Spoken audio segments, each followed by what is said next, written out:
Welcome to The Insider. If you are new to this channel, kindly subscribe, like, share, comment and click on the notification bell so as to be the first person to watch our latest news vibes. South Africa ended many years of heartbreak and 4 previous final failures when beating host nation Morocco 2-1 to win the Women's Africa Cup of Nations for the first time. Hilda Magaya proved Banyana's hero, scoring 2 speedy goals midway through the second half to finally guide South Africa over the line. Although Rosella Ann pulled a goal back for the Atlas Lionesses 10 minutes from time, it was too little too late for a team making its first appearance in the final. South Africa had lost their 4 previous finals in 2000, 2008, 2012 and 2018. It was a humbling experience and an emotional one when you look at the journey that we have traveled as Banyana, Captain Refillo Jane told BBC Sport Africa. To ultimately get to this point meant a lot for everyone. When the final whistle went out, I was crying. It was the most humbling and emotional experience. I do not suppose I've ever cried so much after a football match. That goes to show our journey, everything that we had to go through, and matters have subsequently come together. For Banyana coach Desire Ellis, this was a hugely satisfying win after first making an attempt and failing as a player to win the trophy when losing the final 22 years ago.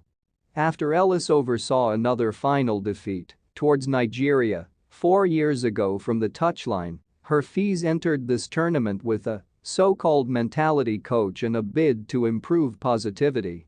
"It feels amazing," she told the BBC. "I'm an African champion now, and no one can take that away from us."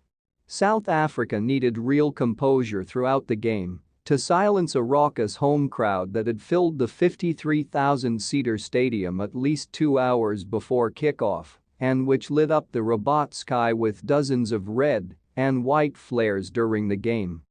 The first half was a stressful affair, with no possibilities on target from either side, but the game burst into life when Magaya latched onto Jermaine Siopis and was cut back simply after the hour to give South Africa their first ever lead in a WAFCON final. 8 minutes later, the South Korea-based forward made it 2 as she punished slack defense from Nezrine El Chad, who had otherwise impressed during the finals, to dink the ball past Moroccan goalkeeper Khadija Rimichi for a crucial 2-goal lead. Morocco coach Reynald Pedros rang the changes in a determined bid to get back into the game and was rewarded when Tottenham Hotspur's Ann reduced arrears to give the hosts belated belief, so ending goalkeeper Andal Dlamini's run of over 6 hours without conceding. In the 98th minute, centre-back Yasmin Rabbit rose to meet a teasing cross from replacement Ghislaine Chiri, but as the ball sailed over, so did Morocco's hopes of a shock title.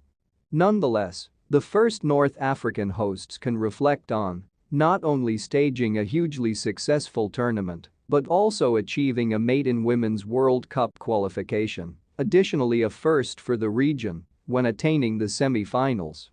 Morocco's federation has ambitious plans for the women's game, hoping to have 90,000 players and 1,000 licensed coaches by 2024, and this tournament has proved a watershed second in terms of igniting support and changing perceptions towards the sport.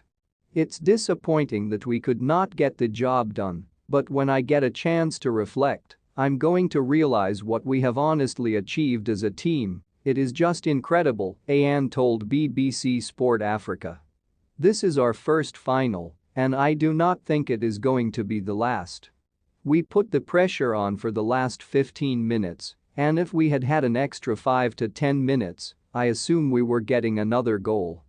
I've not experienced an atmosphere like that back home in England. It is incredible," she said of the crowd. "I'm so proud of Moroccan people for coming out and supporting us, and I hope it continues for a lengthy time."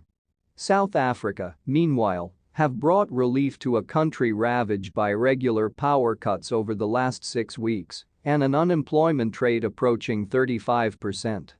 Many of the squad, sank to the floor in disbelief at the final whistle as a repeatedly elusive trophy finally found its way into delighted South African hands. The victory represents South Africa's second continental title after the men's team won the 1996 Nations Cup, when also beating North African opposition, Tunisia, thanks also to a brace from Mark Williams. Banyana had been the only side to win all 6 of their matches and will travel to next year's Women's World Cup as African champions, with Morocco, third-placed Zambia and 9-time champions Nigeria joining them in the 2023 tournament. Thanks for watching this awesome